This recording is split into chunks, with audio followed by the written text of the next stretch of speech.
Andy leaned against the side of his rusty old truck, his eyes gleaming with excitement. Jake, his younger cousin, stood beside him, shuffling his feet in the dirt.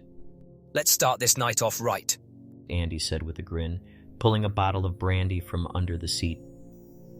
Jake watched the dogs disappear into the shadows, his breath visible in the cold night air. You think they'll find that old ghost, Coon? He asked, glancing at Andy. If they do, it'll be a miracle, Andy replied, taking a swig from the bottle. Andy could tell by the change in the dogs' voices that they were onto something. Jake struggled to keep up, slipping on the damp ground. It's that danged old ghost Coon again, Andy muttered, shaking his head. Jake kicked a stone into the water, frustration etched on his face. We never catch him, he said, half to himself. Andy nodded, his eyes scanning the darkness. One of these nights we'll get him, he replied, though his voice lacked conviction.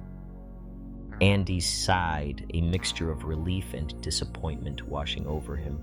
Jake patted the dogs, his breath visible in the cold air.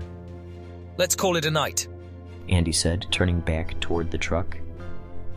Jake leaned against the window, watching the shadows dance across the fields. Do you think we'll ever catch him? He asked quietly. Andy shrugged, a wry smile on his lips.